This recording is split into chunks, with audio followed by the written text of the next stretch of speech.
जमदग्नि की पत्नी रेणुका ने बाल खोले तो है वंश का विनाश करवा दिया। त्रेता में कैकेयी ने बाल खोले तो राम और रावण का युद्ध करा दिया। द्वापर में द्रौपदी ने बाल खोले तो महाभारत का युद्ध करा दिया। अब कलयुग में फैशन के तौर में गारंटी की इच्छा बिल्कुल ना करें।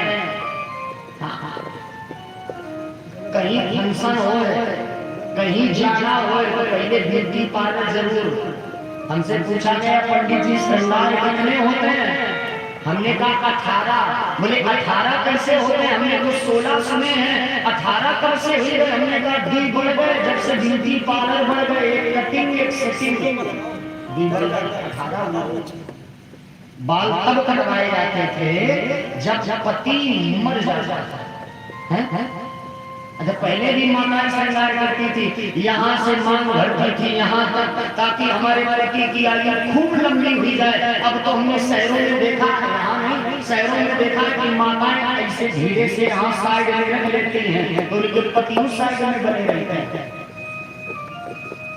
बिंदु जी ने चंद्रपंथियां लिखी हैं कि नारियां देश की जाग जाए अगर तो युग स्वयं ही सुधरता चला जाएगा।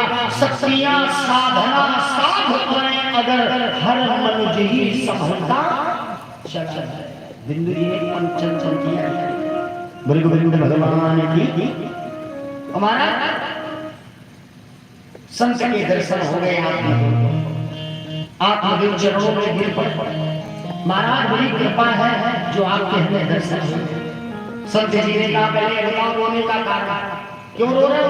किनारे बैठे बैठे आत्मदेव हाथ जोड़ के कहने लगे महाराज हम तो भगवान की कथा सुनाया करते हैं, लोगों को ज्ञान दिया करते हैं।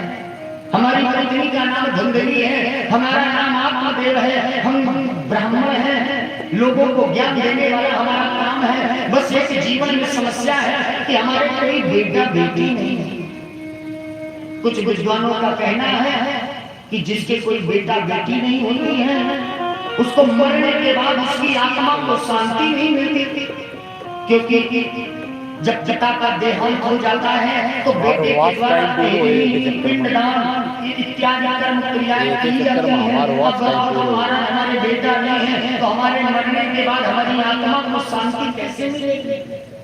इस बात का हमें दुख है। जिस समय ये बात कही तो संत जी मुस्कुराए। संत जी ने कहा वाह, तुम सोच रहे हो कि जब हमारे बेटा नहीं है तो मरने के बाद हमारी आत्मा को शांति कैसे मिलेगी? क्योंकि बेटा है तो तेरी श्राद्ध पिंडदान सब करेगा और बेटा नहीं है तो कौन करेगा?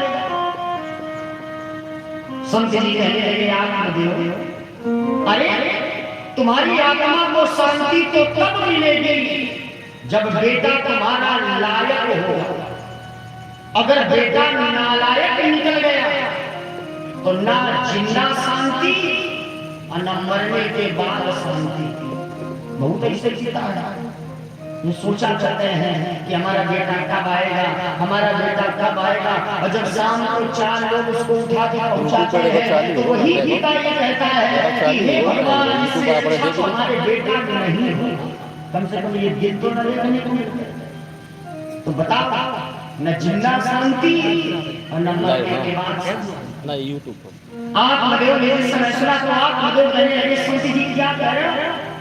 हमने तो पुराणों में सुना है कि बेटा ही श्राद्ध पिंडदान के लिए सब कुछ करता है और बेटा नहीं तो श्राद्ध पिंडदान के लिए कौन करेगा? संत जी ने कहा आत्मदेव ये तुमने कैसे सोच लिया? बेटा ना होने पर आत्मा को शांति नहीं मिलती। अरे मिलती है, एक दिन तुम वृंदावन धाम जाओ और वृंदावन धाम जा जाके वहां भगवान की कृष्ण की एक मूर्ति ले, भगवान कन्हैया की एक मूर्ति ले लाने के बाद अपने घर में रख लो और उसे अपना बेटा मान लो, क्योंकि जाती रही भावना जैसी प्रभु मूरत देखी। जैसा हम चश्मा लगाते हैं वैसे हमें नजर आता है। अब वो तो कन्हैया ऐसा है कि अगर कोई अपना बेटा बनाना चाहे तो बेटा बन